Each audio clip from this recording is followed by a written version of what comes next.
All right. So it is 2:30 on Thursday, July 15th, 2021. So welcome everybody to our webinar, Breaking Chains and Bridging Gaps, Maternal Health, Public Health, and City Planning in the Black Community, provided by the PA Care Partnership in association with the Office of Mental Health and Substance Abuse Services. At any time during the presentation, you can type your questions in the Q&A feature, which you'll find by running your mouse along the bottom of the Zoom screen. There's a little Q&A and two little boxes or quote boxes there. Our moderators today are Nancy Massey and Kelsey Leonard and myself, Mark Durgan of the PA Care Partnership. Information will be available at the end of today's presentations for those seeking continuing education credits for this webinar, as well as a certificate of attendance, which you can download by completing the evaluation, which will be presented at the end of the webinar or emailed out tomorrow.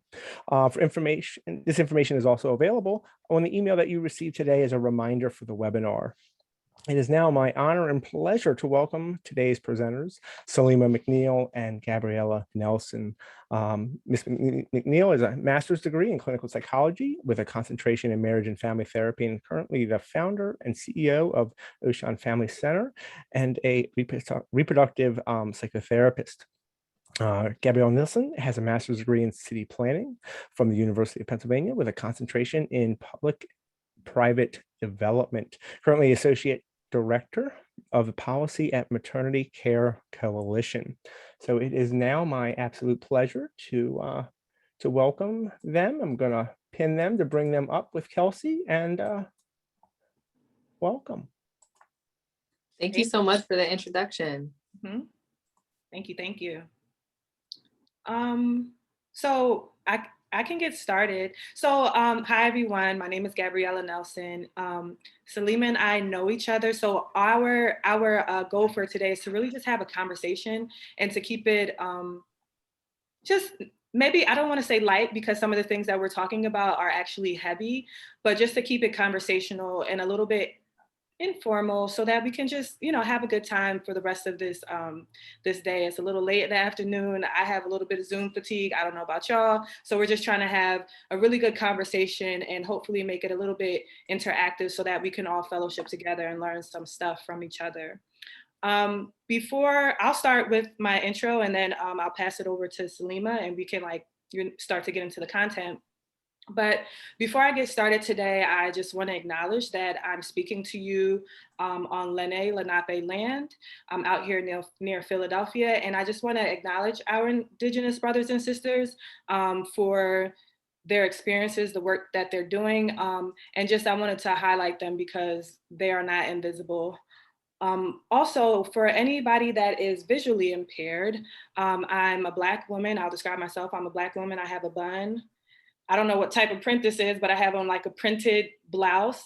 And I just wanted to acknowledge you all because, many times folks that are differently abled or disabled are hidden. And I just want to make sure that this is a small way, very small way, and it doesn't change or impact anybody's lives in a real way, but I just want to make sure folks feel acknowledged and included.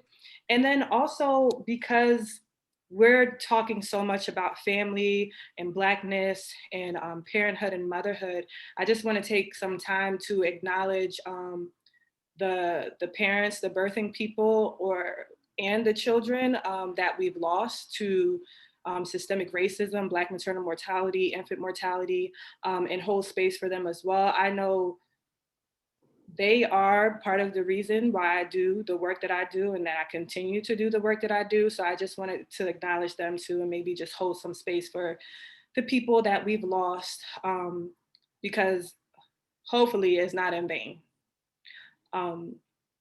Okay, so I got through all of that because, we're all human and we all want to be seen and acknowledged in some way. I know it's like a long spiel before I get to content, but also I do advocacy work, and part of the advocacy work that I do is highlighting the experiences and the voices of folks that have been historically left behind or hidden or ignored. So I just want to make sure we do that before we really get started. But before working in maternal child health policy, I worked in public housing.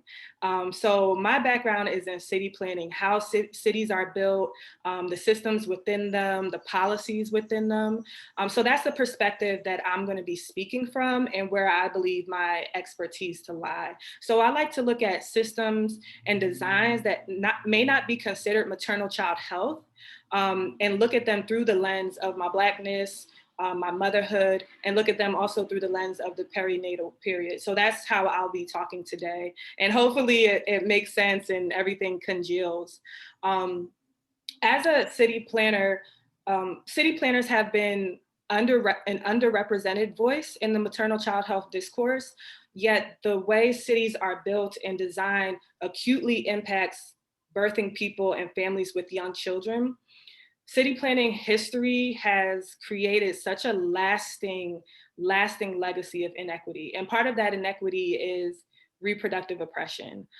So a lot of my work or my thinking and where I want my work to be is how as city planners, we can unlearn some of the harmful practices that we have learned in order to contribute to reproductive liberation, of not only like Black moms, but folks that identify as non-binary or trans or disabled, or folks that are locked up, or houseless.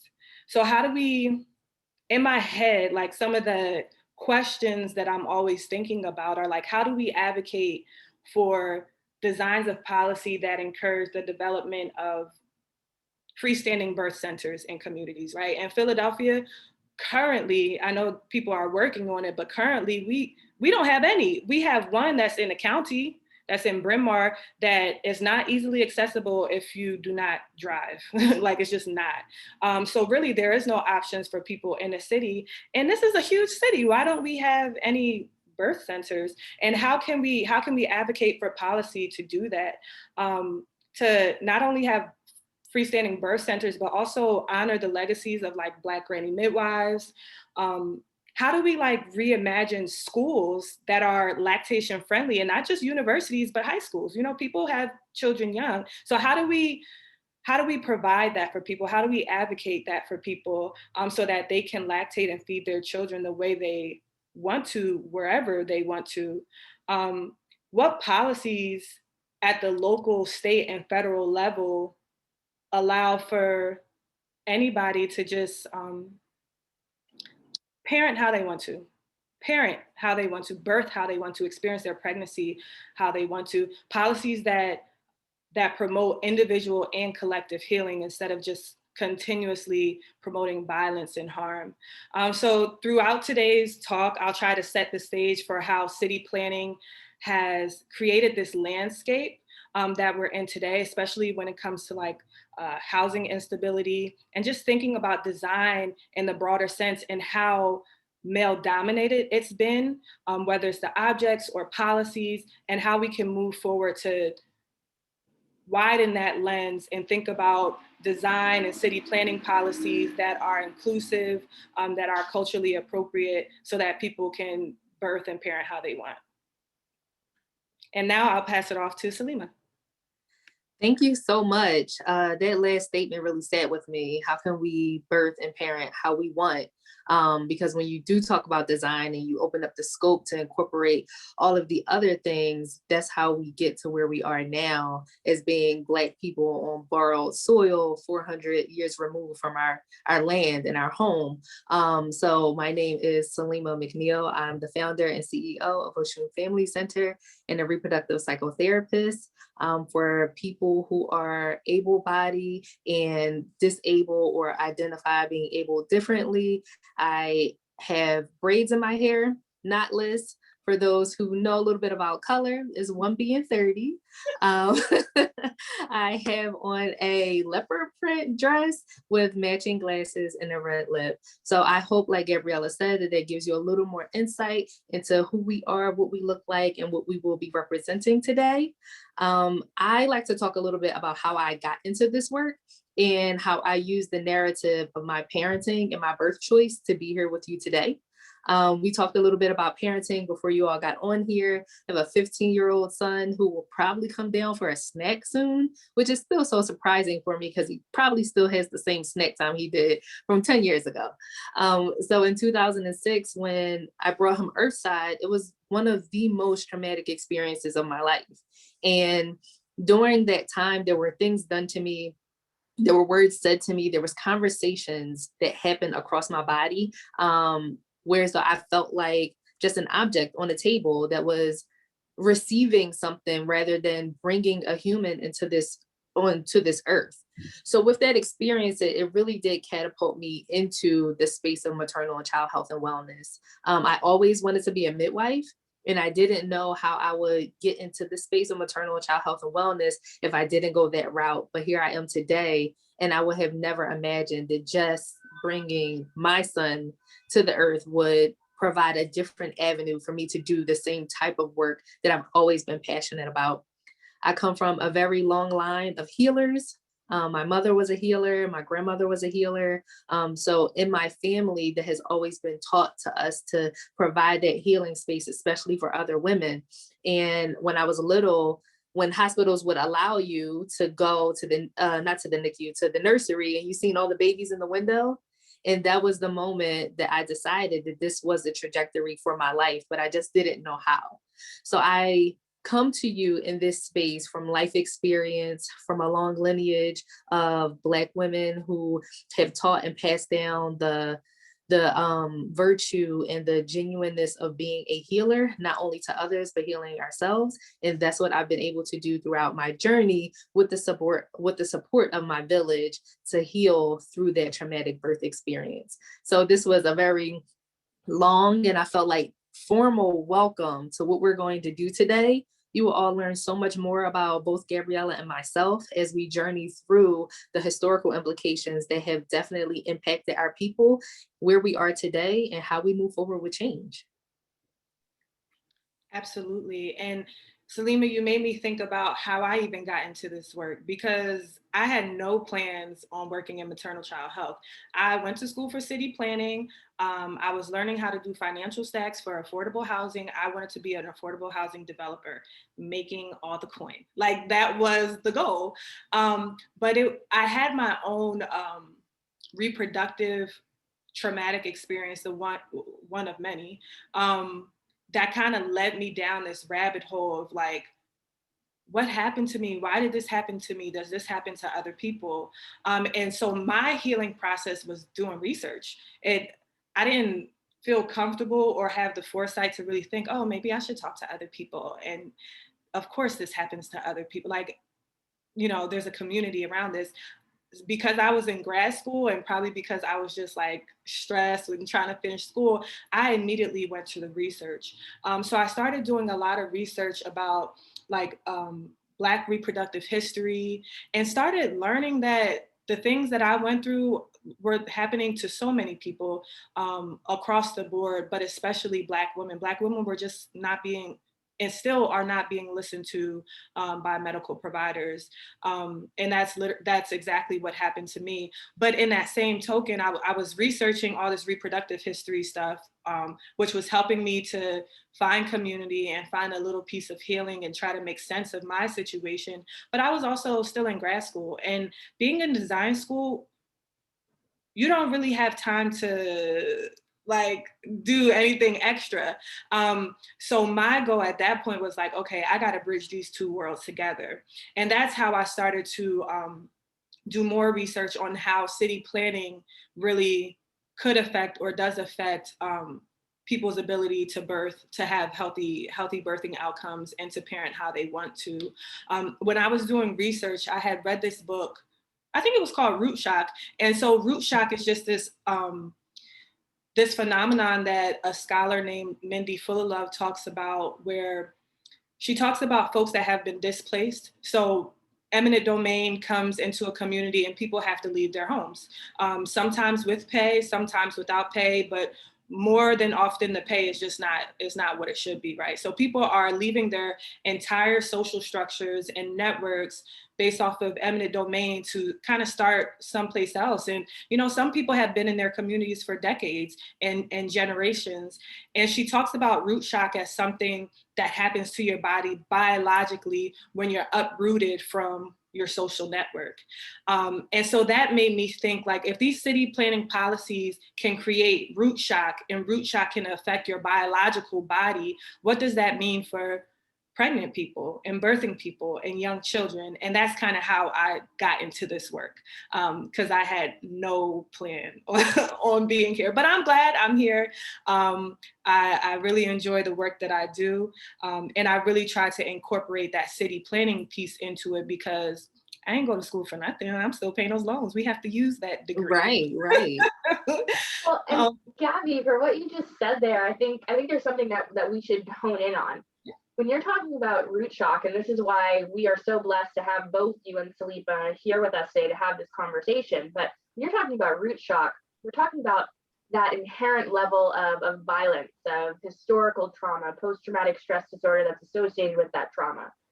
But in the same way that city planners or city planning can cause root shock, we can also cause roots to regrow and new seeds to be birthed.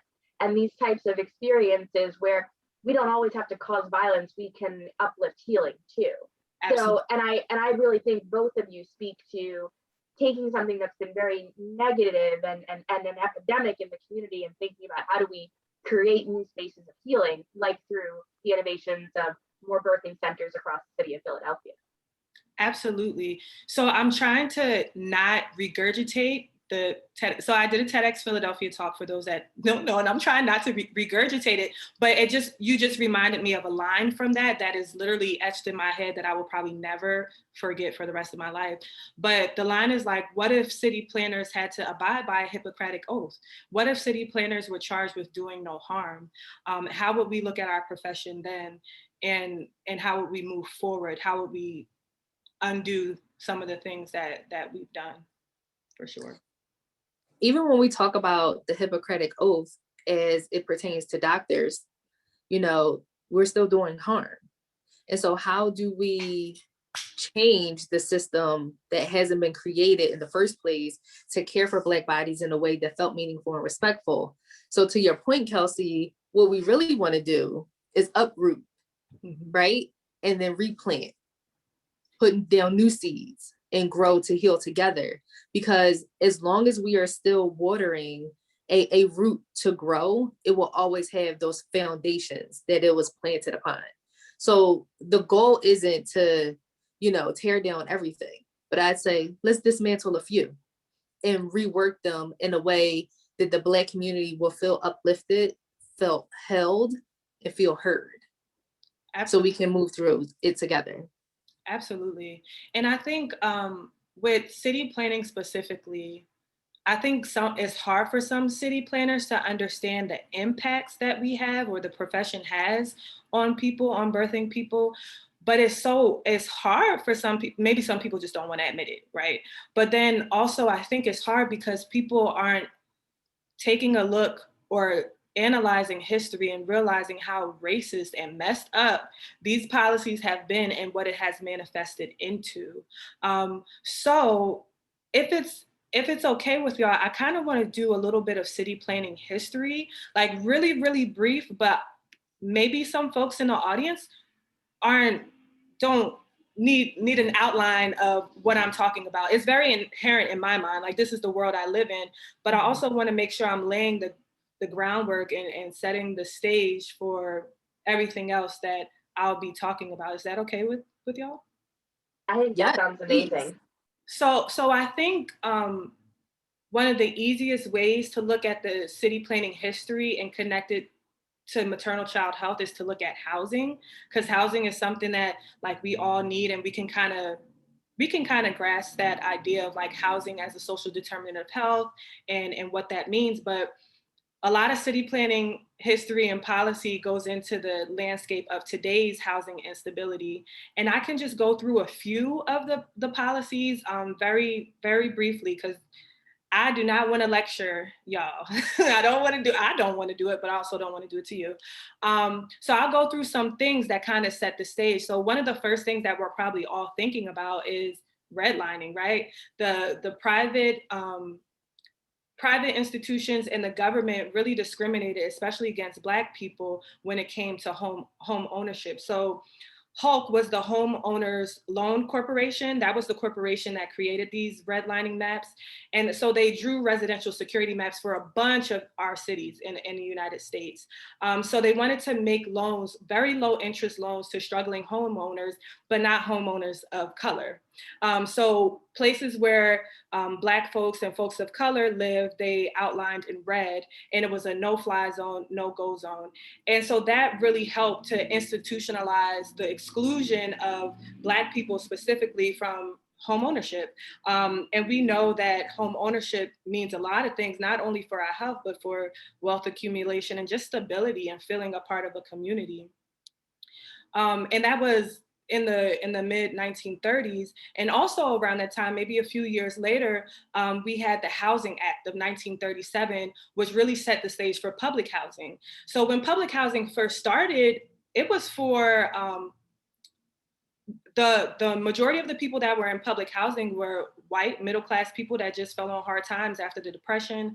But it wasn't until the 60s where there was white flight, white people went to the suburbs, and then the public housing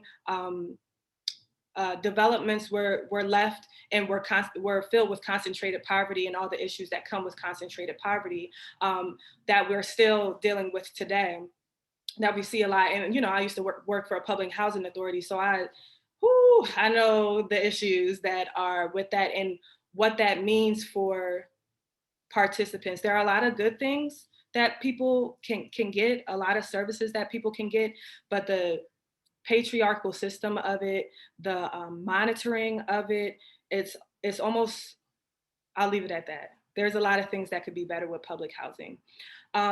I also want to briefly talk about urban renewal. So I know we always talk about gentrification, but urban renewal happened back in the day when there was white flight. So cities, urban areas were declining. And so the federal government gave out massive grants to cities to kind of make it look nice again, to kind of attract people back to the city, white people back to the city. So part of that was like housing and different infrastructure, but just think about some neighborhoods where maybe you see a highway going through a neighborhood, or if you think about the Black communities that were where Central Park is in New York, before it was Central Park, that was a part of urban renewal. And there was so much displacement, especially of Black folks and poor folks, that they started to call it Negro removal, because people were just being displaced across the board and weren't being really compensated or weren't being relocated in a nice area or helped in any way. People were just displaced. So definitely that root shock factor, just being torn away from your community and asked to fend for yourself with no type of resources. In the 1980s, that's when we started to see like a new type of homelessness or houselessness. Before, it was kind of a rarity, which is kind of hard to think of because homelessness has been an issue ever since I was, like, I don't know a world without homelessness being an issue. But before the 1980s, homelessness looked a little different because for many cities, they have what's called single room occupancy hotels, which were single rooms where folks could, it was very, very, very affordable, very, very, very low income housing. But once those started to close because they wanted to get people back to the city, right? So now they're closing single room occupancy hotels because it's not a good look for getting people back to the city. That's what governments thought. People are out on the street in ways that people have never been out on the street. And not only that, but homelessness kind of changed its profile to be more women and children, for it to be people of color, and much poorer than the predecessors that we were seeing in homelessness before, when it was a little bit more rare. Bear with me. So now we're going to go to the 1990s. And I know I talked a little bit about public housing, and maybe some of us, when we think about public housing, we think about the high-rise buildings. But a lot of our cities, a lot of our communities, they raised those high-rise buildings a little while ago in the 90s due to a program called Hope 6. So Hope 6, because the high-rise buildings were hard to maintain, it was just concentrated poverty.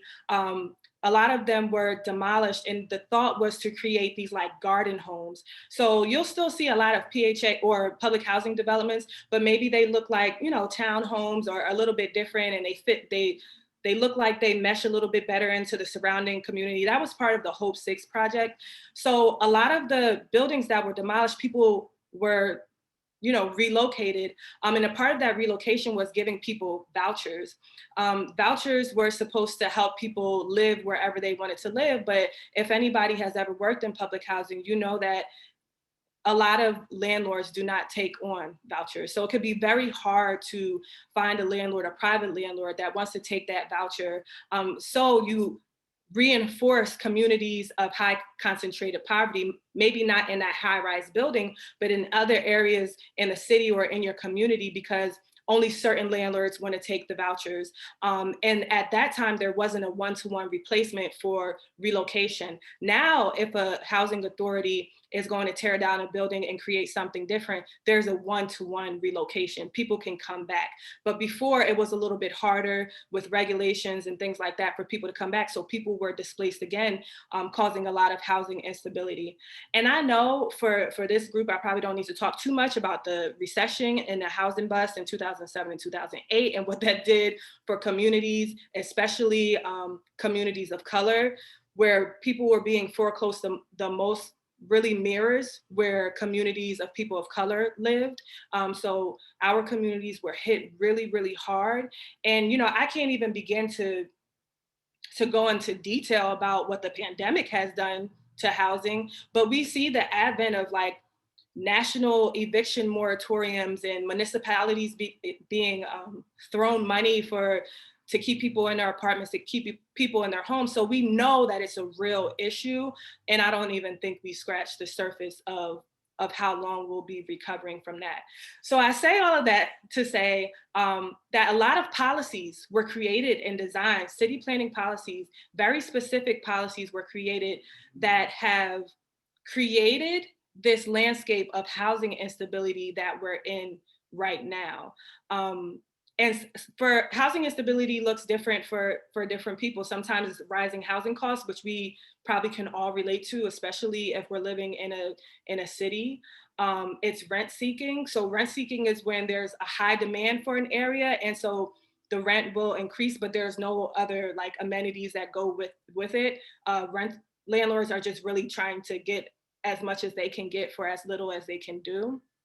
Of course, we have overcrowding. Overcrowding is housing instability.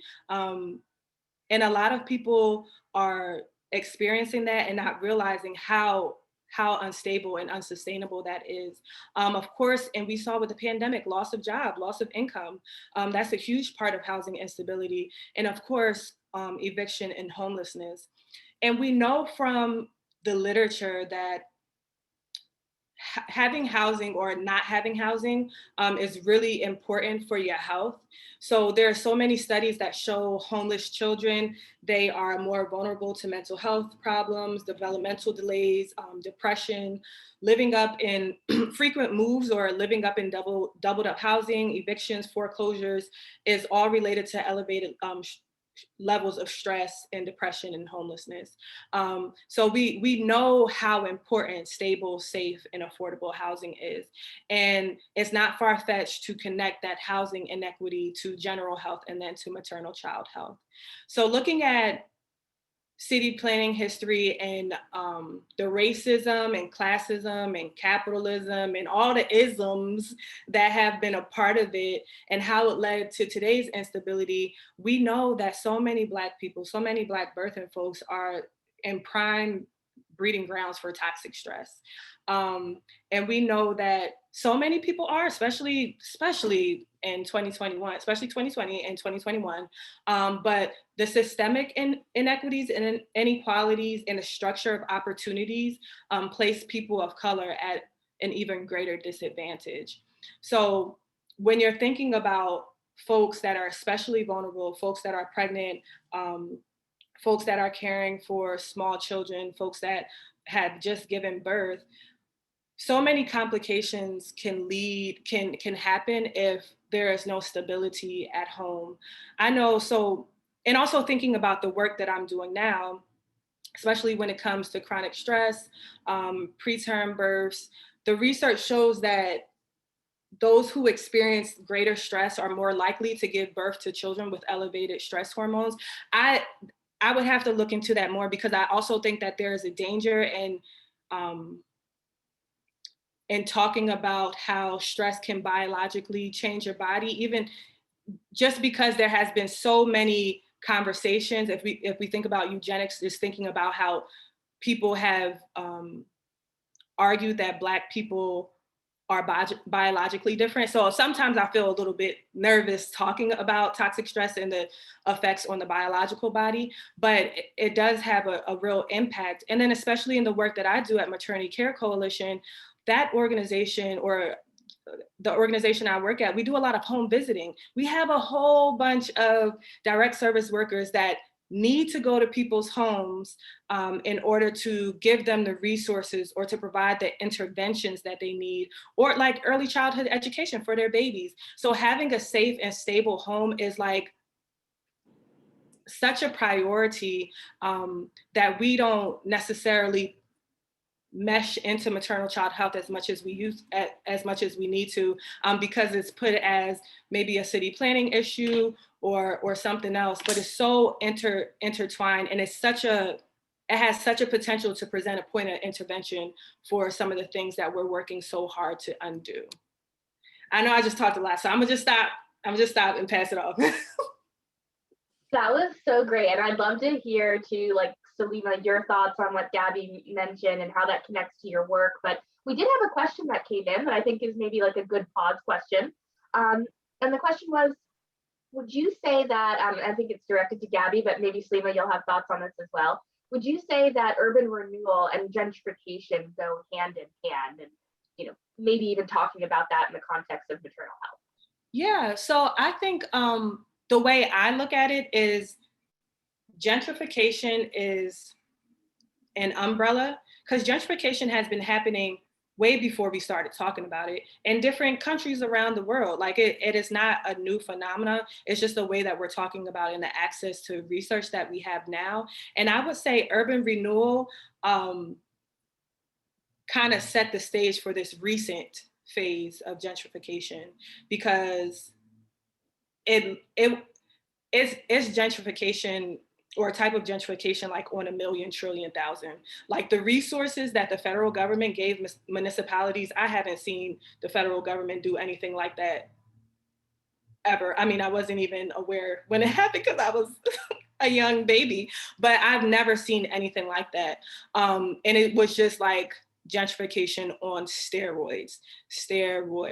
But I think what it leads back to me is just in order to have, or what I think some of the tenets of having a healthy pregnancy, a safe pregnancy, outside of hospitals and outside of those providers, is the sense of community and stability.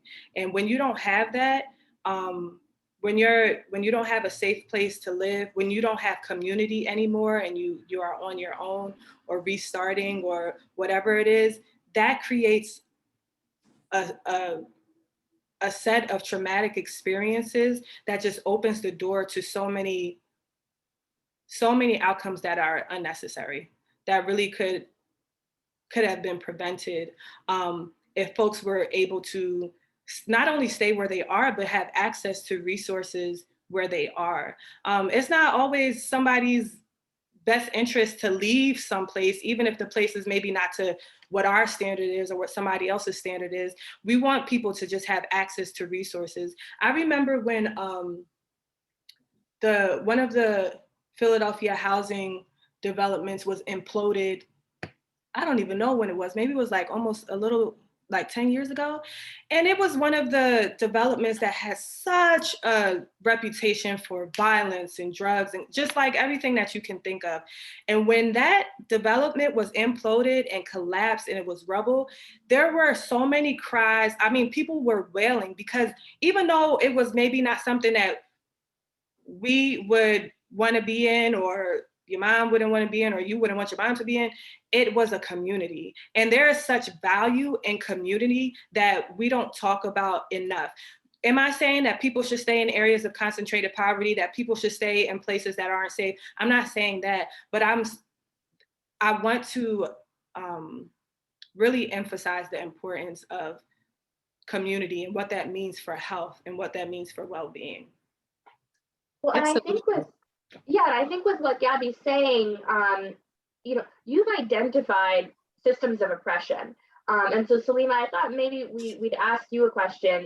When we're thinking about these systems of oppression, these impacts on Black bodies, how do we work to change the narrative? And what have you been doing as well with your work through the Ocean Center to raise more consciousness on the impact on Black bodies and particularly Black female bodies?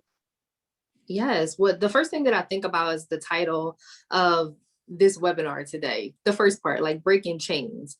And I'm not sure what the makeup of the audience is, but we really have to ask ourselves, are we really willing to do that?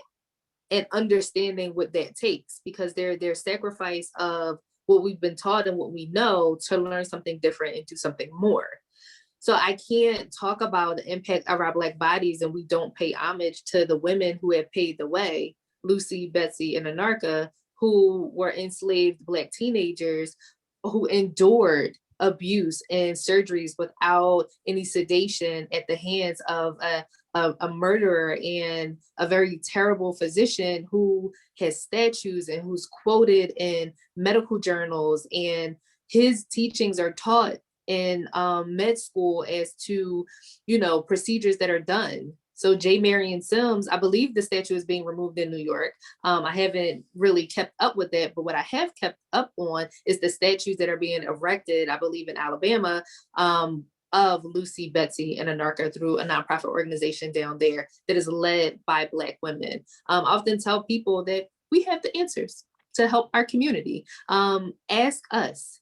As the Black community. One thing Gabriella was saying was and I think someone put it in the comments, that Richard Allen Projects was the one that was imploded a few years ago, and how it was so devastating for the community that was there. When we think about that, we also have to understand that what is safety for you may not be safety for those people. So bridging the gap is having the conversation to say, what do you feel is safe for you? What do you want to see for your life moving forward? And that directly correlates to how we birth and parent our babies. Like, how are we able to have the autonomy to make those decisions when often that is taken away from us? I always talk about, again, my birthing experience. And one of the things that I like to share, so if there's any physicians or nurses or any hospital personnel, that you can be more mindful, you can be more trauma aware.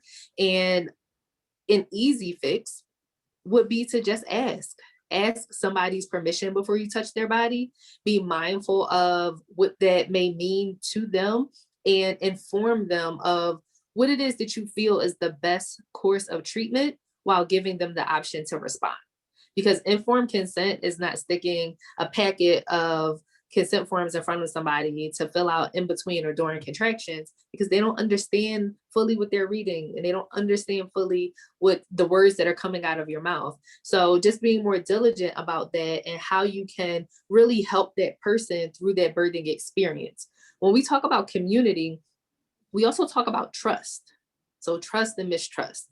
And if you are a part of the medical system or judicial system, some education system, then there is innately a mistrust that we have with the Black community in those systems due to historical implications that have shown that it has not been in the best interest of our bodies. So specifically in the medical system, you can take a step back to be more community oriented. And what that means is understand the community and the population of people that you serve. You don't have to know everything, but you can be willing to listen. One thing that I recall from my birthing experience is I had to go under general anesthesia for my emergency C-section. And I went under general anesthesia because I advocated for myself to go under general anesthesia. What I remember is being 19 years old and wheeled into a bright OR where everything smelled sterile, and I can smell the saline as it was being pushed through my IV. I can hear the sounds of the machines that were all around me and the chatter of everyone who was moving through the OR. And distinctly, I remember two residents, one on the left and one on the right. And I said to them, whatever you're doing, I feel that. And the response of the resident was, she's numb on one side. Should we start cutting on the other? And at that point, I had a couple expletives that I said, and I requested that they just knock me out. I'm like, don't start cutting, just knock me out. And I heard an exhausted physician in the corner just say, put her out. And I went under, and when I came to, I was presented with my little one. And that's something that has stuck with me for almost 16 years. So if you just think about that experience that may sound, small, or may not sound like a very great detail, these are the stories that women like me, professional, educated, young or old, these are the things that we've experienced. Through that, I founded my organization, and the work that we do is to change some of the systems of oppression, not only by raising awareness, but being very candid about dismantling those systems. You don't have policies in some hospitals that support the advancement of Black bodies. When I do presentations and I got to do a PowerPoint, which I was glad I didn't have to do today, I have one slide that says over and over and over again, listen to Black women. Just listen, because that can help circumvent some of those fourth trimester outcomes that result in the mortality rate increasing. So in order for you to address those systems of oppression, you have to know that having your box checked for your institution of having one diversity and inclusion training a year doesn't cut it. And the work doesn't end while you're at work. If you are not, and then examining your biases and how you present and the stereotypes that you have about the population of people that you serve, if you have ever said that I'm not racist because I work in a hospital that serves 90% lower socioeconomic status patients and or Black and brown families in the middle of North Philadelphia, South Philadelphia, or wherever, that's not it, because you already have the pity in your heart for Black bodies that don't want it. We want care, we want respect, we want to be healed. And so that's why I do the work that I do. Within the organization, there's advocacy work, but there's also mental health support. Last year, as a radical response to the civil uprising that happened over Memorial Day weekend in the wake of the deaths of Ahmaud Arbery, Breonna Taylor, and George Floyd, I launched a fundraiser so we can provide free therapy to members of the Black community who desired healing. And that wasn't something that I planned out over months. That wasn't something that had a strategic plan behind it. That was something that I woke up one morning and I felt the weight of my community on my shoulders. And I knew that we would need healing and rapid healing in the months to come, in a space that they felt refuge in coming to get that. And so with the organization, those are some of the things that we are definitely having our hands in, definitely engaging the community and making sure that, one, the intersection of racism and maternal health should be on a decline, no matter how long that will take us, and also addressing the racial trauma that members of the Black community have faced for generations. And so as I wrap up, one thing you said, Gabby, is that, you're like, I don't really like to connect stress with biology. Yeah. I'm like, no, we are going to connect that stress and biology, whether we're talking about eugenics or epigenetics, and understanding that we feel the weight of our ancestors day in and day out. Because think about it. My parents were born in 1960s, the early 1990s, Rodney King happened, that beating that I was actually surprised. I'm like, 1990s? Y'all got that on film? Whereas though now in 2020, 2021, we all have cameras, is to show that the treatment of Black bodies have been ignored, have been not seen in the same light for generations. So when we talk about things that have happened generations before, we can also tie them to things that are happening now and how we brace ourselves for those things to come down the pipeline. So when we make those connections, and I often do, especially when I'm talking to the youth, because they may think, oh, this is this thing that's just happening now, this civil rights movement. And I'm like, no, let's work it back a little bit, because your grandparents, your parents, and here we are now today doing so. So that stress leads us and guides us in how we parent, right? Because if you live through that, then you know how bad it can be. Therefore, you parent a certain way. And just moving that forward, like you said earlier, Kelsey, it can work the same way with healing. And we can do that for generations as well. Absolutely. Well, and I think I want to just hone in on one thing that maybe both of you can share. We've been talking around the topic of Black maternal health. I actually think a lot of folks listening in today, whether it's live or on the webinar later, the recording later, don't actually know that there is a Black maternal health crisis in America. Can you talk a little bit about what's happening and why this should be on the consciousness of every American? Absolutely. I think sometimes I'm behooved that people just don't know. But I also take into consideration that this is the life that I live and the work that I do. So I'm engulfed in the information at a different rate than somebody who wouldn't otherwise know. So the Black maternal mortality rate here in the United States is 3 to 4 times higher than our white counterparts. And when we look at history, when we look at some of the causation and try to understand why is that, medically, there are pointed areas: cardiovascular disease, hypertension, obesity, blood clotting disorders, hemorrhaging. Those are all factors that can contribute, and let's not forget stress and depression, that can contribute to a 4th trimester fatality. However, when we get to the root of not only the mortality, but the morbidity, which I am a club of the near miss, because my blood pressure was 202 over 153. So I'm very happy to be here with you today and not suffering with hypertension from being in stroke range as a sufferer from preeclampsia during my delivery. Those are all factors that contribute to the rate. However, one thing that is not explicitly stated is the racist treatment that Black bodies have experienced, which can contribute to the adverse understanding or effect of them wanting to even go to the hospital. Societally, we have demonized midwives over the last 100 years and made birth a medical procedure, when for generations you were at home, you were with your village, you were in community with your sisters and your aunties and your grandmothers. That is how we brought life. Black women literally birthed the nation. And when that became more medicalized and white male dominated, we had then cast out midwives. Then we slapped a licensure structure on it, find Black granny midwives, and then promoted, graduated, and helped white midwives succeed. So when we look at those differences and how it all impacts the Black maternal mortality rate, I think that there is a position for obstetricians. They are trained surgeons. If you're not high risk, you may not need to see an obstetrician.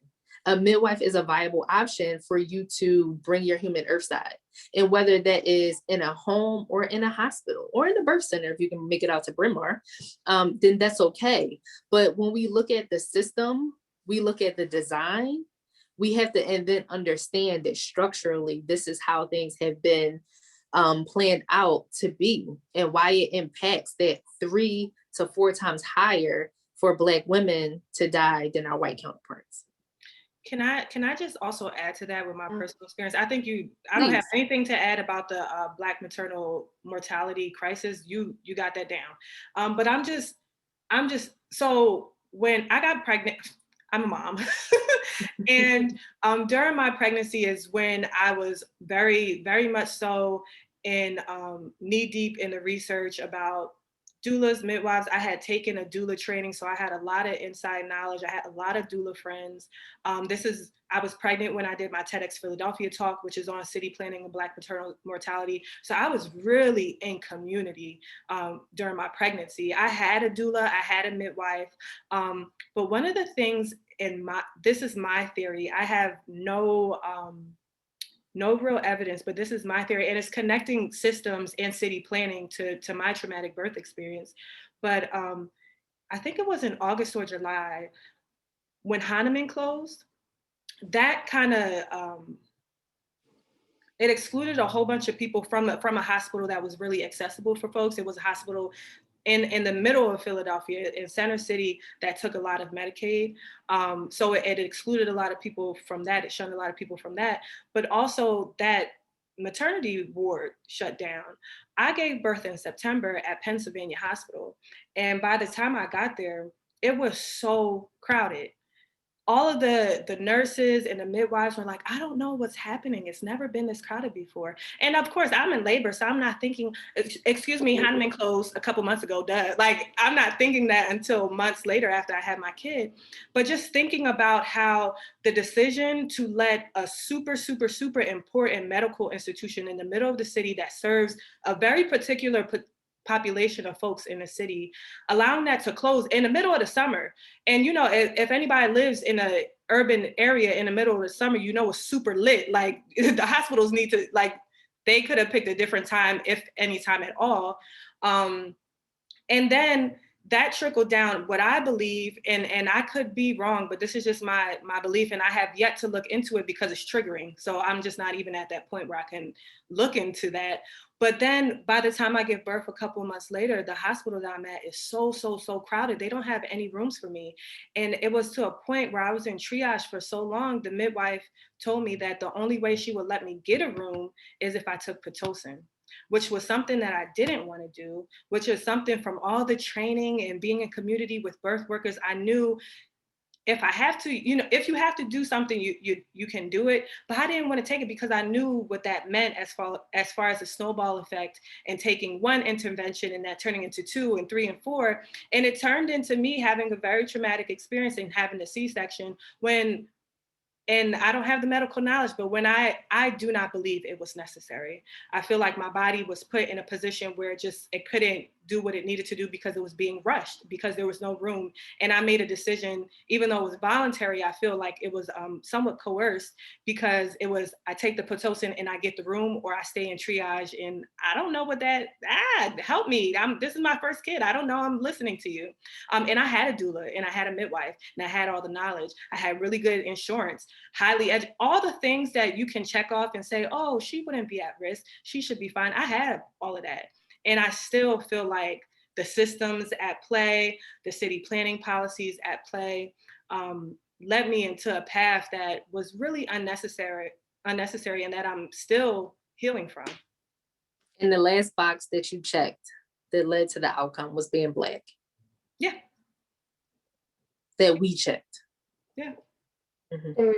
Absolutely. Thank you, Gabby, for sharing your story. I think there's so much there, and Saleemah, you shared yours earlier, and you know, the hope is that your stories will probably resonate with a lot of other folks out there. But there is also comfort in speaking truth to power and being able to hear these stories and feel that you're not alone. Hopefully, for folks that are listening in, but there is something that you mentioned there, and if we're going to sort of lean into the hope of this conversation, you talked a lot about, or Saleemah did at least, the 4th trimester. You talked about, and in systems of care, we talk about from birth to 21 in terms of thinking about youth and families and mental health and supporting care.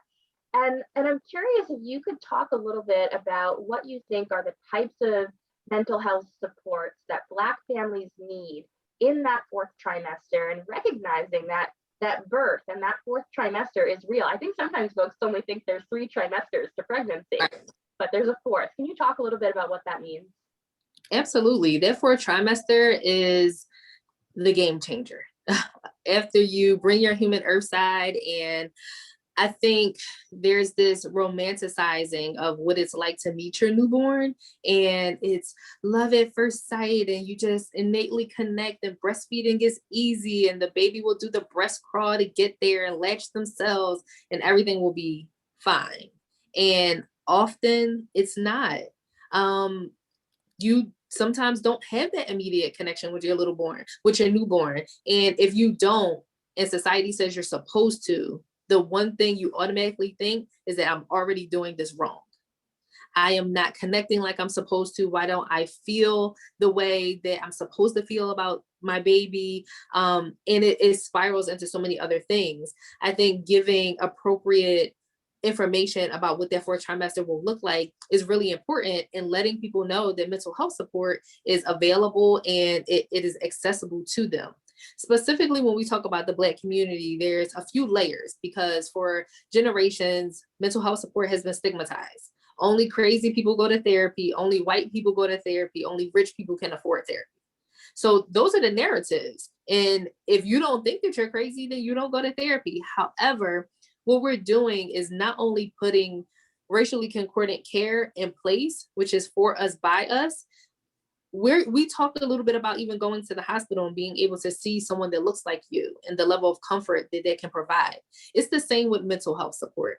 When you are trying to overcome a barrier and really work through a stigma, a way you can do that is sitting across from somebody who just understands on a base level where that comes from and is willing to build that rapport and create that trust where you can open up and work through things. So when we talk about mental health support, it's changing the narrative around what we are here to do, which is, one, we don't give advice, but what we will do is be the passenger on your journey.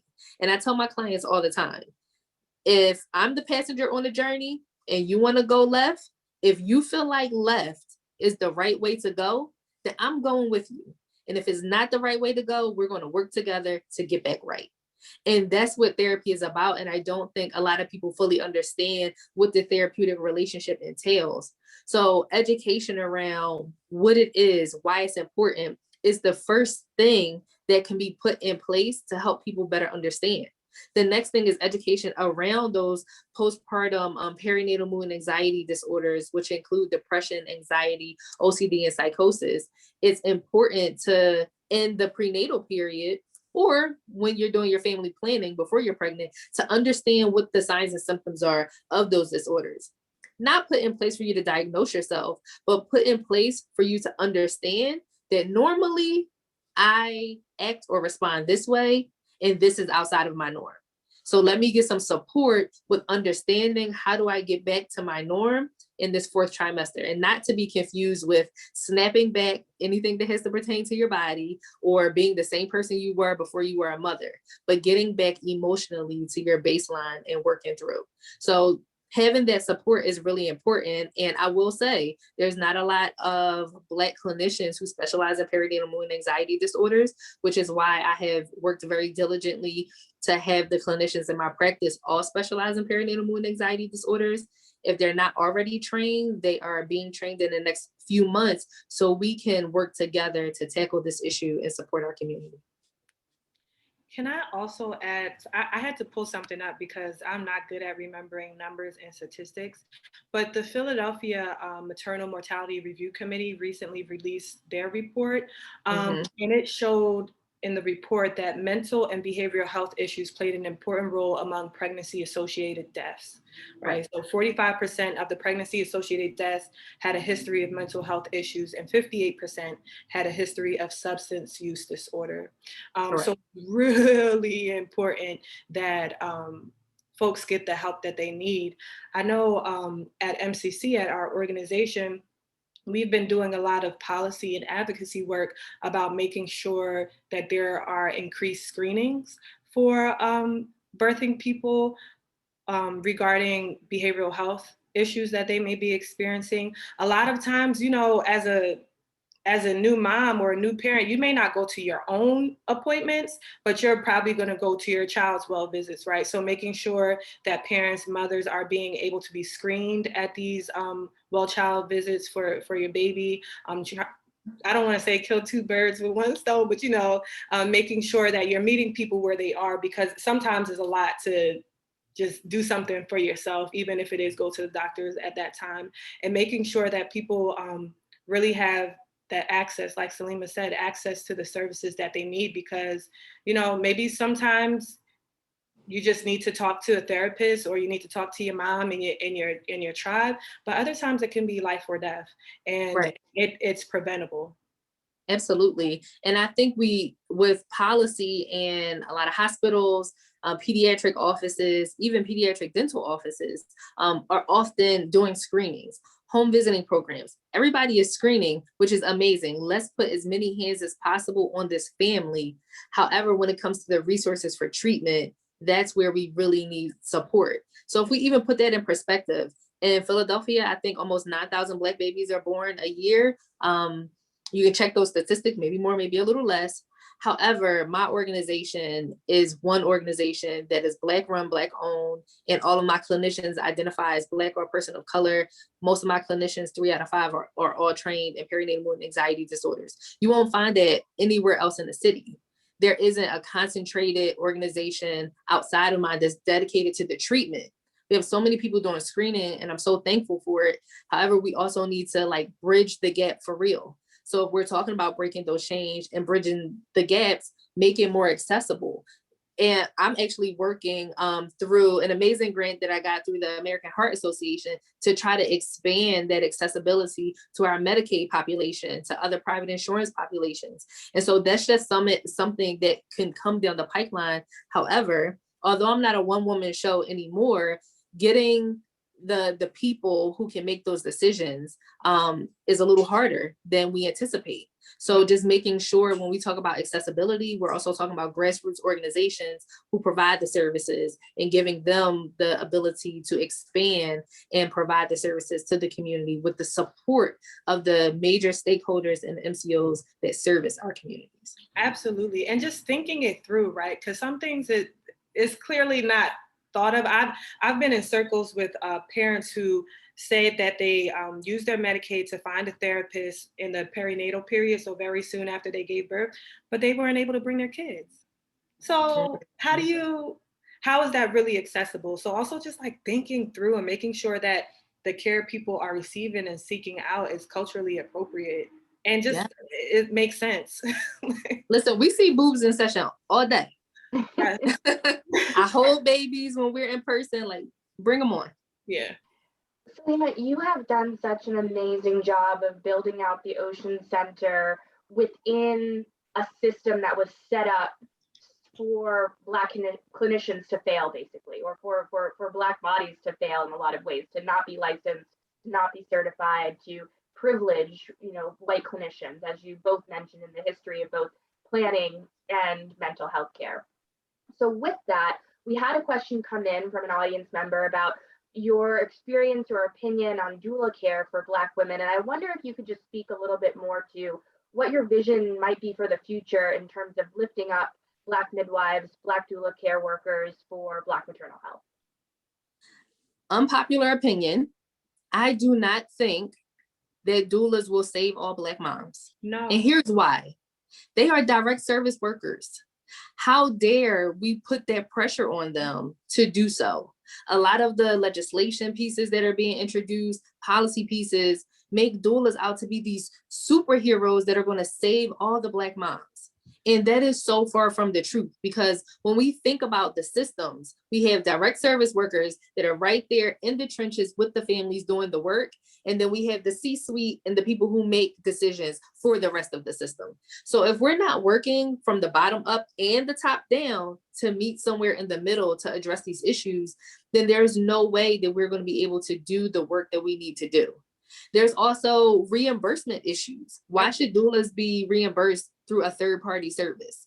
Thankful for all of the organizations who employ doulas, who give them stipends for attending births. However, it is not enough to sustain them for a lifestyle. And so when we talk about doulas, we need to put doulas in the place of who they are, which are support people who advocate outside of the hospital room to make sure that Black moms have the best chance possible at having a favorable outcome. They provide the services of our grannies, of our aunties, of our cousins in the postpartum doula phase that helps that mom through that. They connect them to services. Being a community health worker is amazing. However, I think we need to change the narrative on the role of doulas in our society.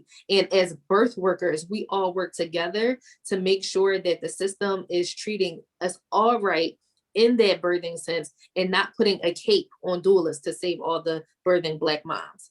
So I say, pay them well, Give them an affordable way to live that includes benefits that will help sustain them and their families. Don't put the weight of the birth worker community on their shoulders to save all Black moms, and make sure you know and educate yourself as a physician, clinician, nurse, tech in a hospital. So when a doula comes through, you actually know what a doula does, because that is one thing that I've heard a lot of physicians say, like, what do they do? Why are they here? Which are valid questions if you're open to understanding the answers and the role that they play for Black moms. And getting back and tapping back into the ancestral birth practices that included doulas and midwives, that did not make the accessibility to doulas and midwives a luxury. So much great content there. Gabby's just nodding her head. Did you have anything else, Gabby, you wanted to add to that? I don't think so. I think Saleemah covered it. Well, we had a really amazing question come into the chat that I would love to pose to you both. The question is, how can you gain trust to offer support services if substance abuse could lead to arrest or separation from child? So when we're thinking of that 4th trimester or after the 4th trimester, if substance abuse is one of the potential services that you're addressing, how do you manage that, particularly for families of color? I can talk a little bit about this, but definitely Saleemah, back me up. I know at Maternity Care Coalition, we have programs that are specifically catered to parents that are dealing with substance abuse issues. So the first contact when somebody reaches out is not the police, is not DHS.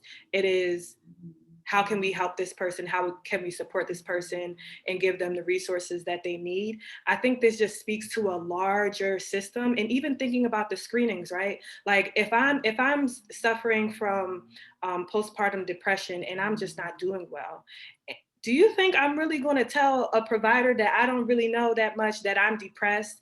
I might feel like, oh, they're going to take my kid away, or, oh, they're going to look at me as an unfit parent. I think it's just the larger systems we think about. And if we think about medical racism and medical violence, we think about city planning violence and racism, but also thinking about like family protection services and the violence that comes with that. It's all connected, and it all affects people of color and Black families at disproportionate rates. There's a distrust. So it's very hard to, this is probably not answering the question. I'm probably just reinforcing your question, that there is just a distrust, and it's hard to heal that distrust when these systems are all in concordance. They're all connected to each other.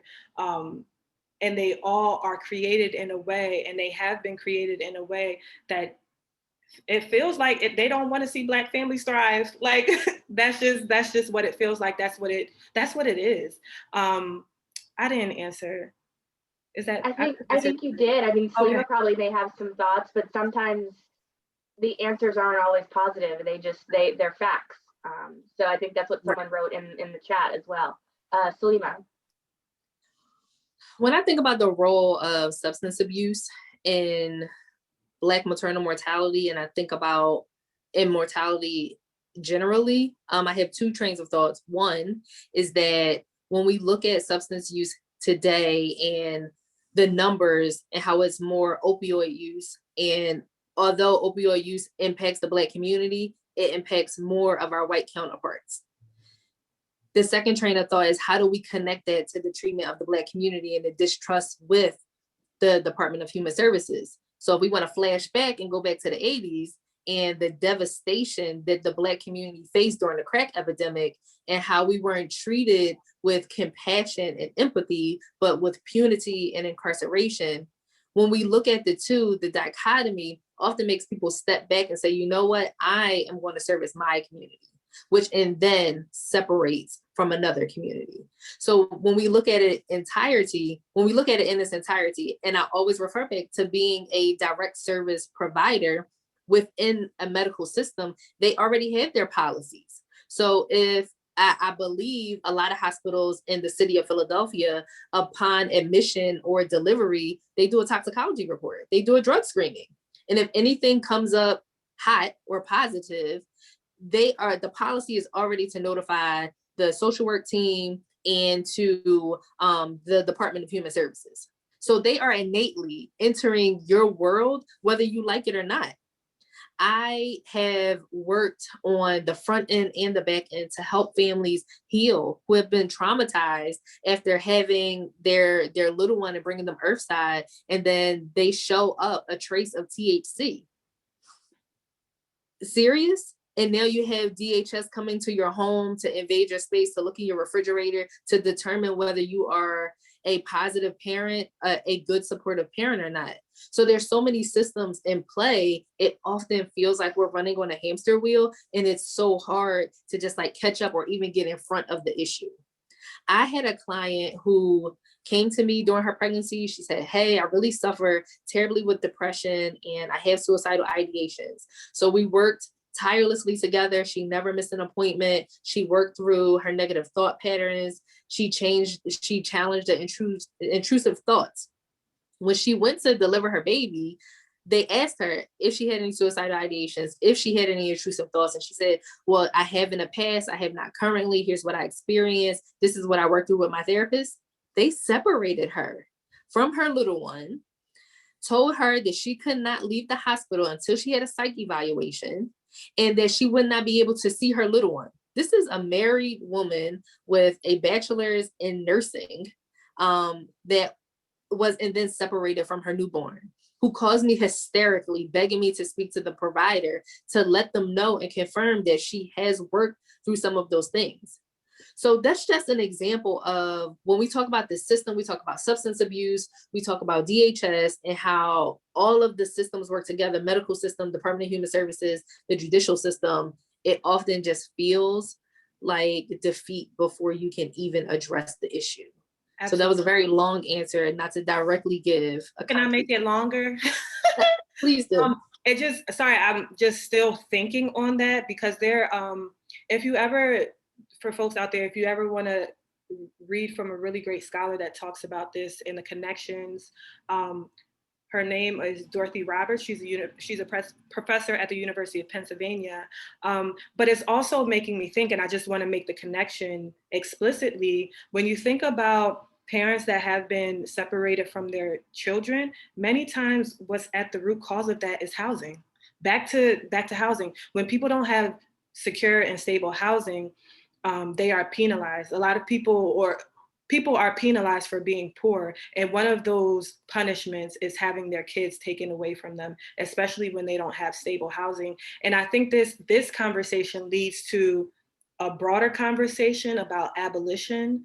There has been conversation about abolition of the police, but also thinking about what does abolition of like family welfare services, what does that look like? And abolition doesn't necessarily mean to create a whole nother system that then we got to abolish in another, 100 years or something, but just thinking about what the alternatives is. When we talk about, and I don't have the answers. And abolition work, that's a field of study that you can study for the rest of your life. So I'm speaking, just scratching the surface of some of that research, but thinking about abolition, if we're talking about the police, for example, just to have a concrete type of example, and thinking about what other resources we can use in place of calling the police for certain things. So if there's somebody that's unhoused that is causing a scene in front of your house, instead of calling the police, maybe you call the Office of Homeless Services.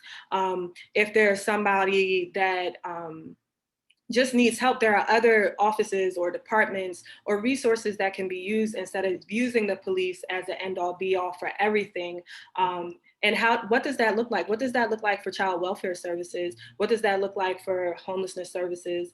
And how can we start to imagine a different future? Because all of the things that we're talking about today were created by design. They aren't coincidences. Like none of this stuff is like, oops, This just happened. Yeah. Somebody had an idea, somebody had the foresight, and then they put the wheels in motion for things to happen the way that they're happening. But somebody else can also have an idea or a dream, and then that liberates people. And so how do we start giving ourselves the time and energy to really think about what an alternative future could look like? Yes, I think that's a great point. Yeah, and I wanted to just say that I think that's such a great transition to some of the remaining questions we have in the time that we have left, which are about the future and what can folks do. So the one question I will pair for you related to that is there's a question that came in around education and schooling. Someone's going back to graduate school. What should they be looking to focus in on to be a voice of change or power of change? And relatedly, if that person is successful, we've got some folks in the audience who are already care workers and caseworkers. How do they advocate for mother and fathers experiencing systemic challenges based on these systems of oppression?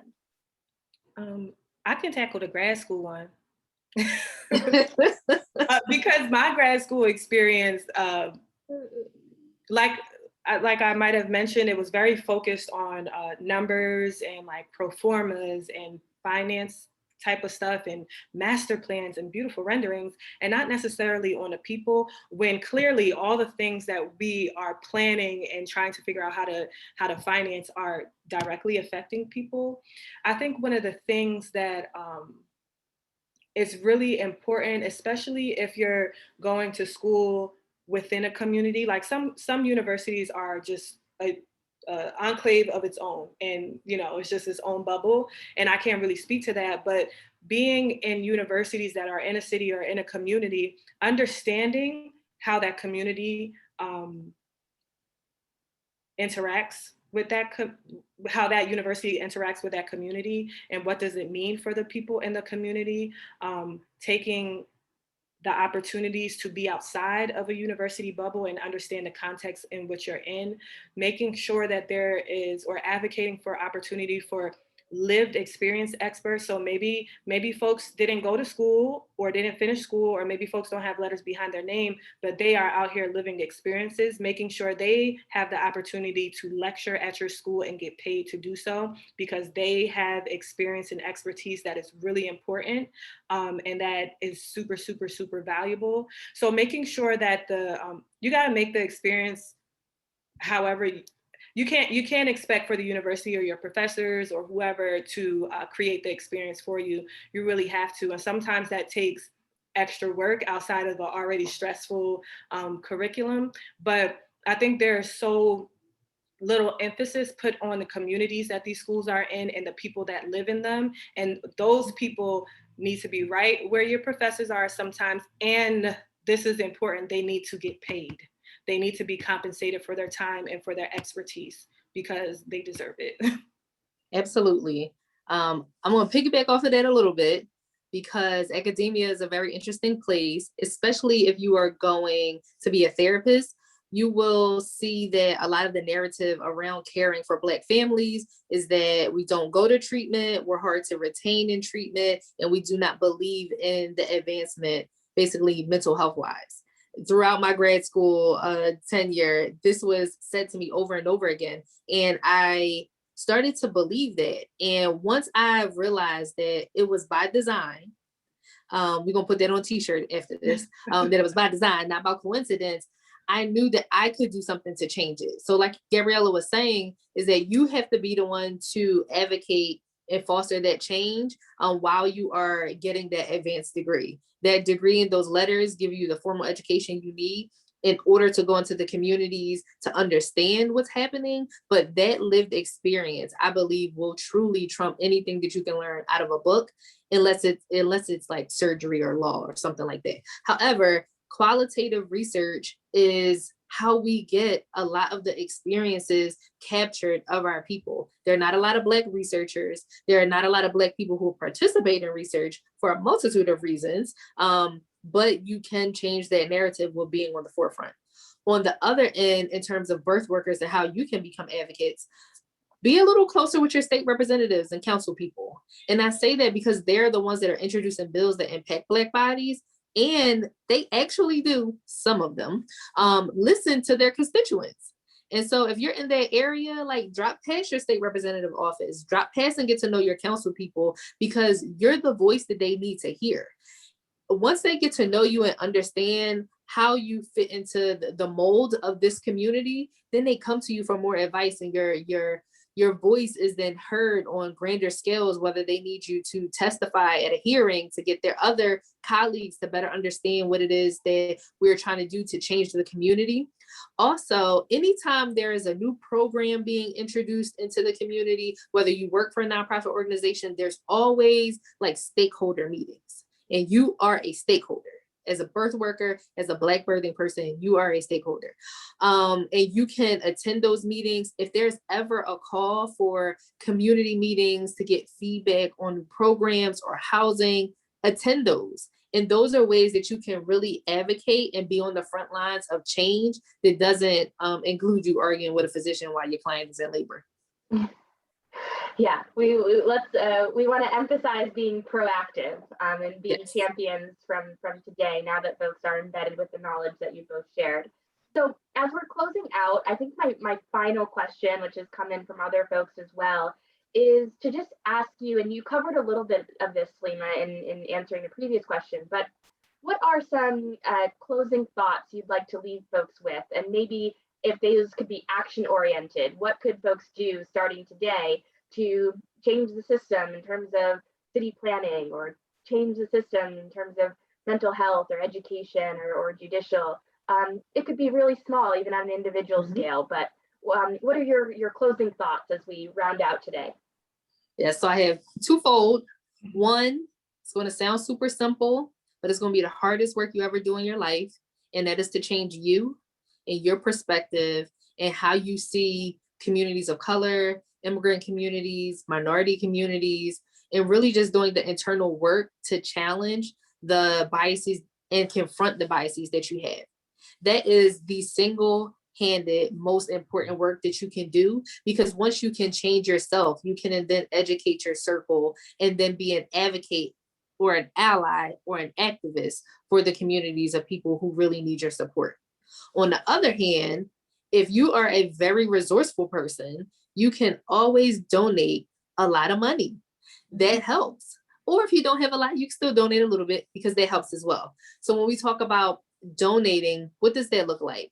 Grassroots organizations, nonprofit organizations, the organizations that are doing the work that don't have the federal funding, that don't have the backing of, multi-million dollars over several years. Those are the organizations that are typically in the trenches with the community, bootstrapping a lot of the services that they provide in order to foster a positive change. That both of those things can contribute to you being on a path of allyship, leveraging your resources. So maybe you don't have the money to donate. Maybe you are just tiptoeing in the internal work, but you know somebody who does web design, or a photographer or a videographer, or press people that can help this organization move forward. Those things are so valuable that it really helps to elevate the community by raising the awareness of the organization that's doing the work. I'm speaking from a recipient of a lot of those services, with just being put in place to succeed with other people who wanted to see us win and to have a win for the community. So don't think that it always has to be monetary, or it always has to be like this internal work that you're doing and you need to glorify it or announce it. That's a quiet journey. Do that on your own time. Also, last and certainly not least, but be there to help change the narrative, to listen. What allyship physically looks like is not you standing in front of me, yelling or holding a sign. It's often not even you standing next to me to be seen, but it is standing behind me to push it forward in a way that people know that these are the people that need the support, and I'm here to support them. I'm not here to be seen. So that's what we all can do moving forward. Donate to oceanfamilycenter.org. And the link to the website has been put into the chat box. So thank you for those wonderful insights, Saleemah. Gabby, your thoughts? I think in my city planner brain, The one thing that I really want people to understand is that the built environments that we live in, the streets, your home, the schools, the hospitals, like anything that's a part of your community and your lived experience, that actively shapes your experience, your personal experience. So the built environment around us is not neutral or value free. It impacts us all in different ways, sometimes positive and a lot of times negative. I think the way to just not be overwhelmed with like despair and defeat and be like, this whole world is so messed up, it's never going to be better. Because the more you learn, the more you're like, oh my God, this is crazy.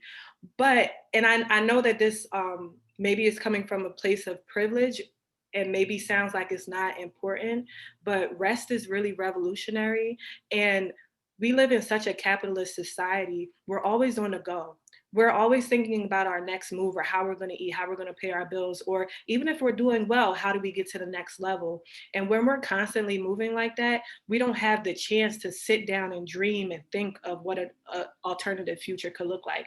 We don't have the chance to just like reset our minds. After a whole pandemic, we've all been on the go. We still don't have a chance to sit down and just rejuvenate. We don't have a chance to sit around and, I don't know, read fiction books about like life in outer space that could maybe give us some inspiration. So what I want for myself and what I want for everybody is to really figure out what rest looks like for you, so you can really start to dream and create these different oases in your life that we can build community around, where we can really start to be bold about what our future is going to look like, because this ain't it. So we got to think of something different. Well, and thank you so much to both of you for sharing your thoughts and insights. And Gabby, even with what you just said, I feel like we kind of came full circle, because if we can talk about root shock and we can talk about that stress and that trauma, one of the greatest ways to heal is to invest in self-care and invest in that rest and invest in the things that counter those stressors. So I think thank you to you both. You really did bring us full circle. And before we close out, I want to actually share with you something that came from one of our attendees today, because I think it fully honors and captures the work that you both are doing. So one of our attendees said, Ms. Nelson and Ms. McNeil, keep up the great work. Knowledge is power, and being on the front line as advocates for women of color is long overdue. Continue to support, empower, and equip, because it's the only way we can begin to attempt to break the cycles of mistreatment that we have undergone for far too long. So thank you again for your work. And so many similar sentiments on our behalf as a Pennsylvania Care Partnership. It's been such a pleasure to host you both today in conversation. Thank you so much. Thank you so much. Thanks for having us. We truly enjoy not only each other, but being able to have this talk with you all to give you light and insight into our world, our professions, and the things that mean the most to us. Yes, absolutely. Thank you. I will turn it back now over to our director, Mark Durgan, for our closing comments for our attendees. Okay, so welcome everybody. Let me just figure out how. Let's add that. Okay, so welcome and thank you for your presentation and really speaking about the importance of advocacy and education related to services, supports, and options for maternal health. For those seeking continuing education credits, use the link in the email that you received today. It was also placed in chat. That will take you to a PDF with instructions on how to apply for the credits from the University of Pittsburgh Medical Center. When the webinar ends, you'll also be prompted to take a evaluation, which will take you also to the option to download your certificate of attendance. If that does not pop up, or you log off and don't want to do that today, it'll also be emailed out tomorrow, and you can complete it then, and it was also placed in chat. Our next presentation will be Understanding Cultural Differences with Asian Immigrant Families. And this will be on Thursday, July 22nd, 2021 from 2:30 until 4. And we look forward to having you join us. Thank you all so much, and have a fantastic day. Thank you all for what you've done. It was amazing and appreciated. Thank you, Nancy. Ditto. Have a great day. Bye, everybody. Bye-bye. Bye-bye.